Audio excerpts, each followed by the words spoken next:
¿Qué tal? ¿Cómo están? Comenzamos un nuevo punto de encuentro que hoy vamos a dedicar a la cultura en una de sus expresiones artísticas, la música. Y dentro de esta, la canción española y la copla. En definitiva, vamos a hablar de arte con mayúsculas. Bueno, incomprensiblemente, ya lo he dicho más de una ocasión, nuestra música, nuestro folclore, esa parte de nuestra cultura que nos identifica con nuestras raíces, no está, creo yo, suficientemente valorada por nosotros los españoles. En cualquier país del mundo se sienten orgullosos del legado musical que han recibido y escuchan con deleite y sin ningún tipo de complejo las canciones de sus ídolos que representan la seña de identidad de sus tradiciones. Yo la verdad es que, de verdad, además lo digo como lo siento, yo no alcanzo a entender por qué aquí en España no se apoya o se hace muy poco nuestra música. ¿Por qué los jóvenes no conocen a las grandes figuras de este gran género musical, tan nuestro como es la canción española y la copla? También he dicho, y hoy lo repito, que parece como si hablar de nuestra música fuera hablar pues, de algo cutre o extemporáneo. Pues no. Una vez más, quiero manifestar mi opinión y decir que nuestra música es fantástica y que nuestros artistas de este género tienen un reconocimiento internacional increíble, el que no tienen aquí en nuestra querida España, ya ven ustedes. Hoy hablaremos de lo que es y lo que representa nuestra música, de esos maravillosos compositores que han escrito letras que nos han llegado al corazón, de los músicos y cantantes con sus instrumentos y sus voces que las han interpretado para deleite de nuestros sentidos. Bueno, la verdad no me voy a extender más porque si sigo contando lo que siento yo cuando oigo nuestra música, pues que no dejaría tiempo para nuestros invitados, que en definitiva son los verdaderos protagonistas de este programa. Y para hablar de la música española en general y de la copla en particular, me acompañan dos personas referentes en este ámbito cultural. Por un lado está con nosotros el compositor y productor musical Rafael Rabay y también nos acompaña el cantante Manuel Segura.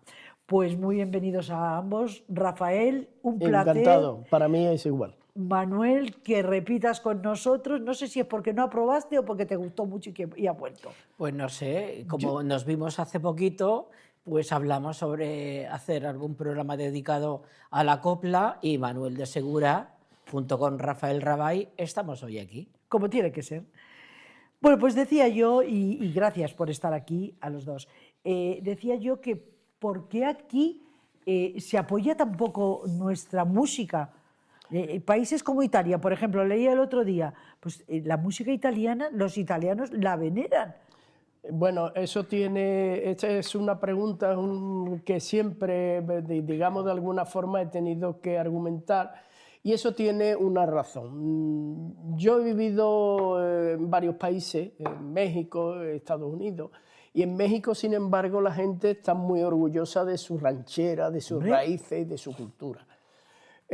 Aquí, precisamente la copla, y yo soy una persona que hablo, como digo, en línea recta.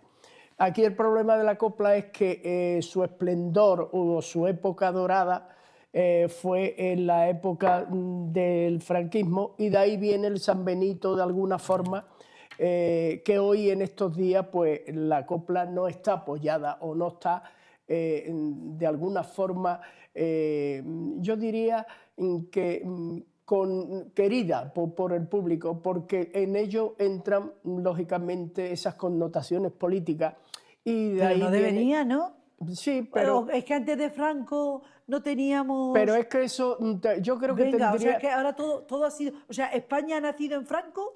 Pero es que en eso yo te voy a argumentar algo. Yo creo que sobre eso podríamos hacer otro programa, porque ahí hay mucho que tirar de la manta.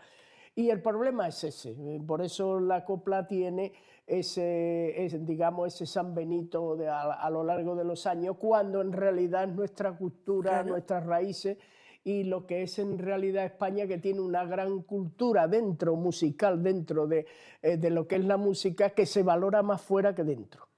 Sin duda, de eso estoy yo convencida. También Manuel nos puede hablar de ello porque ha cantado en muchos países de América, de Europa, o sea, no solamente es que ha estado bueno, pues en Iberoamérica, que parece que tenemos las raíces como más arraigadas. No, no, no. Sí. Países de Europa, por ejemplo. Yo he estado en Alemania, en Bélgica y en Francia. ¿Y cuando cantas? Y en Alemania he repetido 7 veces, digamos, pero sí, yo he ido en una época como en febrero, que es se celebran mucho los carnavales allí, y ellos me vieron como un souvenir español, un producto español por la forma de vestir, la forma de interpretar, y entonces yo salía como artista invitado, pero primero salía su folclore. Claro. Su folclore, que yo no sabía que había un folclore alemán, hasta que no vas, pero eso me pasó también en Francia y en Bélgica, y también en Argentina, primero el tango, y después lo de los otros, los de los demás países. Los invitados de otros países. Exacto. Y entonces yo he visto que valoran mucho lo suyo, lo primero es lo suyo, y después vienen los artistas invitados de otros países. Cuando estuve en Corea del Norte, ellos se sorprendieron muchísimo porque la copla no había llegado a ese país.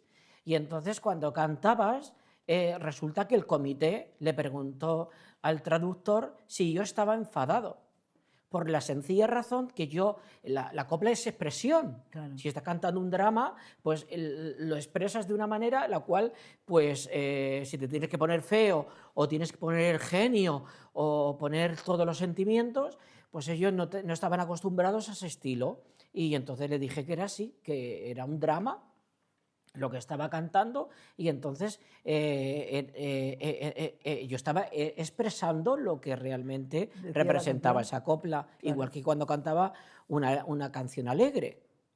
Era sonrisa, bailaba, zapateaba, tocaba los pitos, en fin, todo ese suceso es lo que yo he experimentado en varios países que he ido, hasta incluso en Costa Rica también, el folclore de Costa Rica primero, y después salí yo cantando la copla. Como es lógico, por otro lado, menos aquí. Menos aquí, pero es que esa razón es una razón que no está dentro de la lógica, porque siendo España hay países que tienen una cultura musical que es significativa en el momento que tú la oyes. Por ejemplo, la música china, identificas al momento que es de China. El tango lo identifica. El tango lo identifica, el fado portugués, enseguida te das cuenta que viene de Portugal. Y lo español, es que lo español es, digamos, de las raíces musicales más significativas que hay, porque tenemos una identidad propia. Pero no sé si es que a lo mejor estamos acostumbrados a lo nuestro, pero en este país normalmente no solemos estar orgullosos de muchas cosas. De casi nada, de lo nuestro, cuando tenemos grandes pintores, grandes músicos, grandes cantantes, poetas. Y sin embargo, pues es así, esto lo da la tierra. Pero podríamos, por ejemplo, algo que se conoce en toda España, porque los gallegos tienen su música, los andaluces la suya, los madrileños pero la nuestra. Que después, exactamente... Pero el pasodoble, por ejemplo, ¿es a nivel nacional o no? Sí, pero y dentro de lo que es la música española, como bien estás diciendo, tenemos la riqueza de que cada comunidad tiene su identidad propia. Claro, pero al igual que ponía el ejemplo el maestro Rabay de Portugal con el fado, eso no quiere decir que no haya otros tipos de ritmos que también sean portugueses, pero aquí deberíamos de tener una señal de identidad con todo lo demás, ¿no? Yo cuando he ido a varios países, ellos tienen como la música regional, la música que representa España, es el pasodoble. Ellos el pasodoble lo tienen como, por ejemplo, el tango en Argentina. Claro. Yo he ido muchas veces a Argentina, he ido 7, 8 veces, y he estado en el Teatro Avenida. Luis Aguilé me contrató para llevarme a una gira un año por toda la República Argentina. Tengo que decir que el pasodoble era la canción que realmente tenía que interpretar más que una zambra o una rumba o cualquier otro estilo dentro de la copla. Yo eso lo he vivido porque precisamente en ese teatro he tenido la gran suerte de estar también con un gran artista nuestro que es Rafael. Rafael, sí. Que es un artista universal, no ya digamos un gran artista, sino un artista universal. Y sé cómo es la acogida en ese teatro y sobre todo en Buenos Aires, Mar del Plata, todo lo que viene de España, porque la gente adora a los cantantes y a la música de España, pero bueno, Y se llenan los teatros. Cuando Claro yo- que se viene- llenan. se llena hasta la bandera, Sí. porque la verdad que yo he experimentado, yo he ido siempre con la compañía de Luis Aguilé, pero yo la última vez que fui monté un espectáculo propio que lo titulé Su Majestad la Copla, porque Su Majestad la Copla hay que decir que es donde realmente dentro, igual que la zarzuela, se ha cantado en los mejores teatros del mundo, en la televisión, en las embajadas, en la radio, en los teatros del mundo. Tengo que decir que tenemos una música que es muy conocida fuera de este país. Ahora que decías lo de la zarzuela, yo me indigna, que me indigna tampoco, pero vamos, me molesta que lo llamen el género chico, porque creo que hay que tener una voz muy especial para poder cantar zarzuela. Es un género que no tiene nada que ver con la ópera, pero que también hace falta unas cualidades específicas para poderlo Lógicamente, cantar, ¿eh? lógicamente. Y sin embargo, pues igual la zarzuela, ¿por qué? La ópera tiene un reconocimiento internacional y la zarzuela es género chico, ¿pero de qué?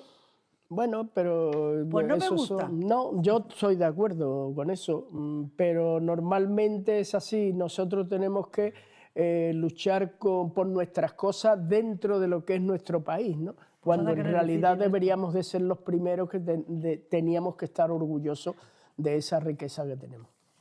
Bueno, hemos empezado la casa al revés, porque primero deberíamos de haber hablado, pues eso, de Rafael Rabay, de sus inicios como rockero, que él es hijo de un gran pianista y compositor, José Pérez Moradiellos, Sí. su madre una gran bailarina. ¿No recuerdas el nombre de tu madre? Pepita Rabay. Por Pepita eso, Rabay, por sí. eso Rabay. Sí. Es que lo de la madre de los hijos, lo de la madre, Sí, ¿verdad? sí, sí.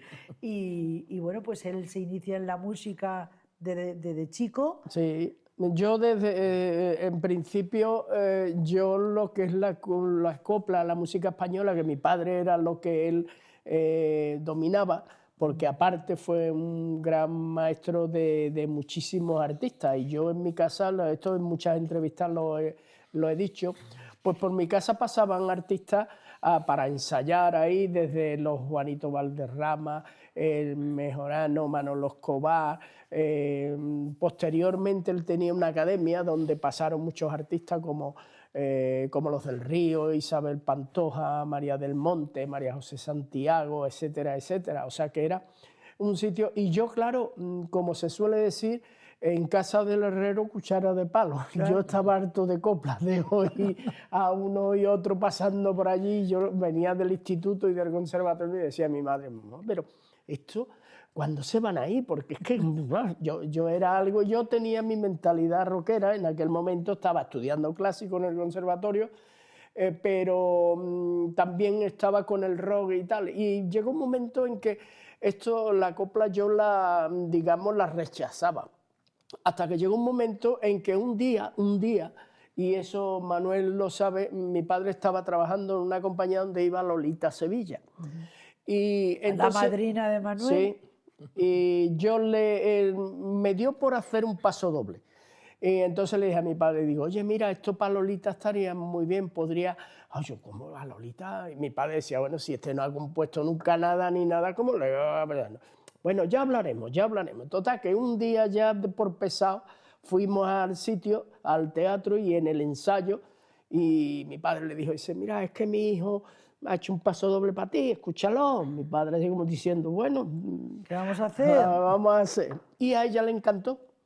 Y me dice, a mí me encanta esto. Dice, así que en la próxima grabación lo voy a hacer. Y aquello, para mí, fue un subidón de alguna forma que dije, anda, pues a mí esto no se me puede dar más. Y ya por ahí Pues resulta empezamos que esto a me está caminar. llegando a mí al alma. Exactamente. Pero eso no quita para que haya estado con otros tipos de... Sí. Porque hablabas de Rafael, pero he leído yo una anécdota tuya con Alaska y los Sí, Pegamoides, bueno, esa por es ejemplo. otra, tantas Que anécdotas. fíjate tú qué diferencia Sí. de tipo de género musical, ¿no? Yo es que he tenido la gran suerte de prodigar varios estilos, y dentro de esos estilos he tenido, digamos, esa suerte de que todo me ha funcionado. Yo fui a México, me gustaba la pasión de la ranchera, y por medio de unos amigos, me dijeron, dice, oye, vamos a ir a una cena con Lola Beltrán, si quieres te vienes y tal, y te la presentamos. Y yo cogí y hice 4 rancheras. Digo, bueno, pues, entonces yo cuando estaba en la mesa ella, dice, mira, aquí Rafael Rabay, que es director musical de Rafael, el cantante, que están de gira aquí en México, y entonces él ha hecho una ranchera. Y ella, Lola Beltrán, era muy altiva, era una mujer muy alta y sobre todo muy seria, muy, sí, vale, y le di el cassette, porque en aquel entonces era un cassette. Y bueno, lo consideraremos. Lo metió en el bolso. Bueno, yo dije, bueno, esto... Y a los 3 meses me llaman de la compañía discográfica, de Discogas, era la compañía, y me dijeron que lo iban a grabar. Y después me llamó ella, mira, que hemos cogido los temas, se van a grabar y tal. O sea, y después, referente a los que has comentado con Alaska y los Pegamoides, en la compañía Hispavox, Alaska y los Pegamoides eran un grupo que finalizaban el contrato.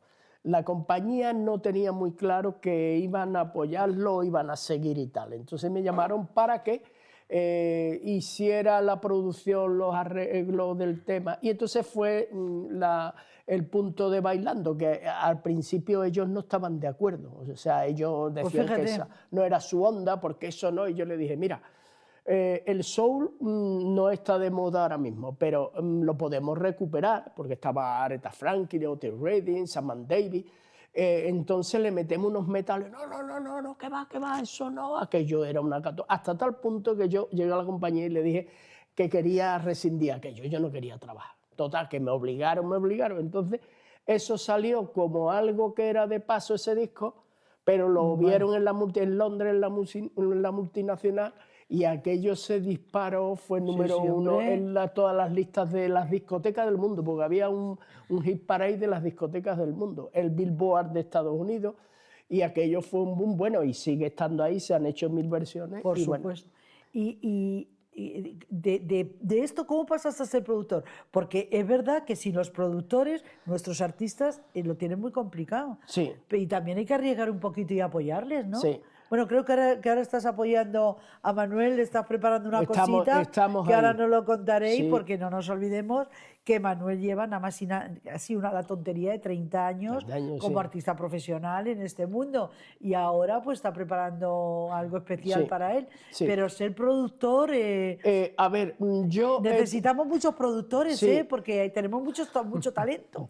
Sí, yo he tenido esa gran suerte de que porque la vida también, aparte de tu valía, pues tienes que dar en el momento. Yo creo que en la vida todo está escrito, como yo digo, y todo es significativo. A mí un día había un autor, Julián Bazán, un gran autor dentro de lo que era la canción española, la copla, que él un día me conoce porque yo estaba acompañando a Filtrín, a Georgie Dan, yo estaba con el pop de alguna forma, Emilio José, etcétera, y me viene y dice, mira, yo tengo unas letras que le tengo que dar a Marifé de Triana.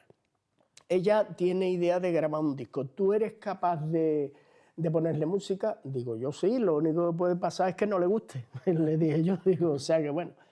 Se lo hice y entonces contactamos, fuimos a su casa, yo le presenté y le toqué el tema clave que fue Encrucijada, que ya se quedó así un poco y total, pero después ya fue entrando, total, que llegó un momento, para resumir todo, en que me dice, vamos a ver, a mí los temas me gustan para el disco.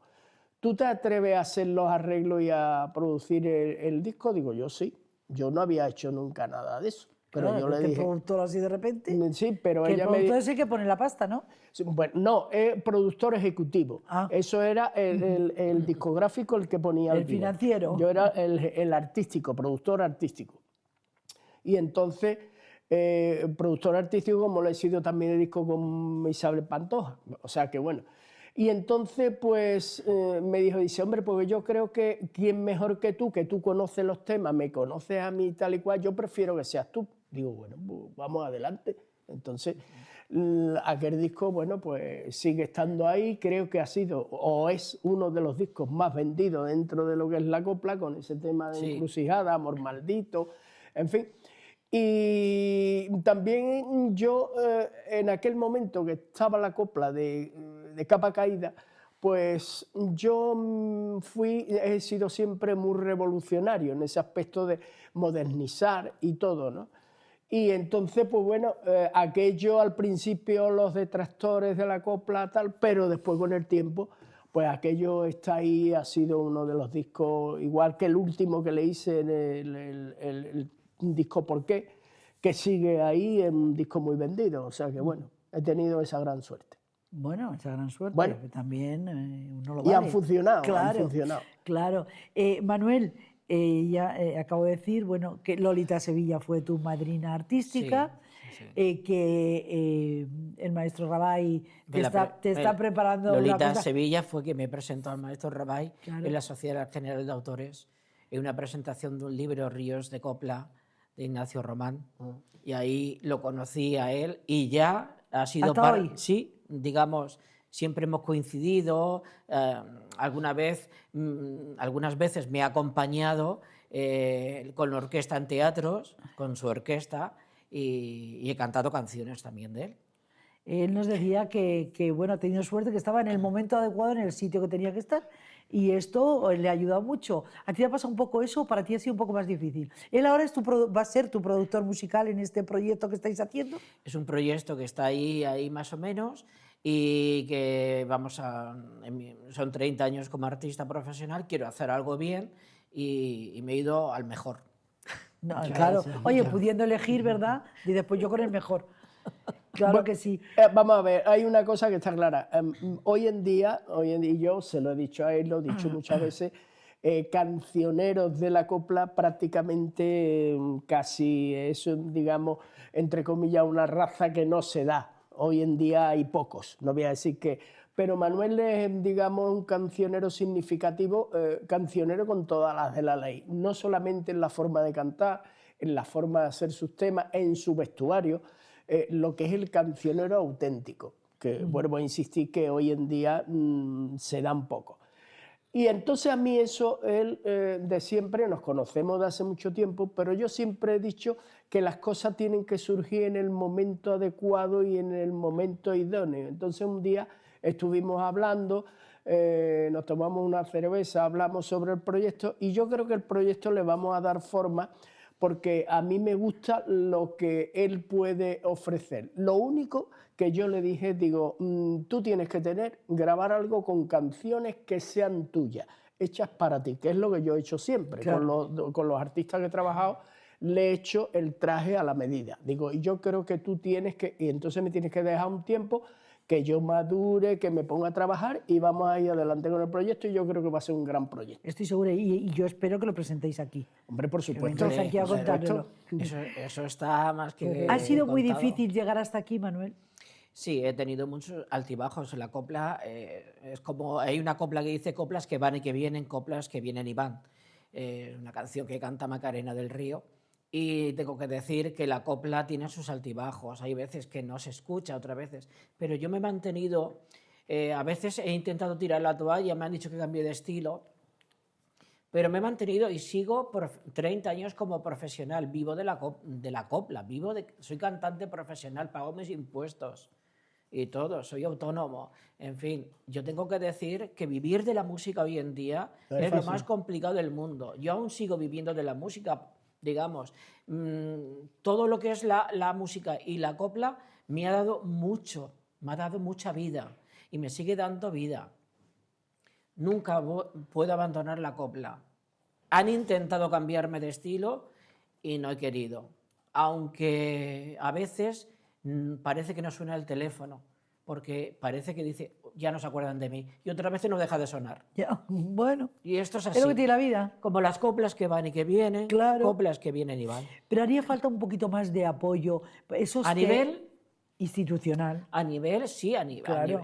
De las administraciones públicas, por supuesto, de todas, que quisieran potenciarlo y que, bueno, pues es que tenemos un montón de teatros, un montón. Y televisiones. Y televisiones. Tenemos claro. televisiones, tenemos las televisiones importantes donde se deben de aportar por la copla y se debe de luchar por el género. Se debe apostar por esa gente que tiene talento y que somos... Y que tiene que hacerlo llegar al público. Y que hay una generación, porque la generación ya de la copla de la Edad de Oro ya no queda casi nadie, quedan, y son muy mayores, pero aún queda una generación que fueron cuando salió María Vidal, María Gracia, María José Santiago, que es un ramillete de artistas que aún están en activo. Después salimos nosotros, pero somos la colita de la generación digamos, de Patricia Vela o de María José Santiago, y ahí pues vamos luchando. Y entonces que hay aún artistas muy importantes, porque a mí me gusta nombrar a los artistas que aún tienen muchas cualidades, están físicamente muy bien y pueden dar mucho a la copla. ¿Y qué hay que hacer? ¿Quién no apuesta por ellos?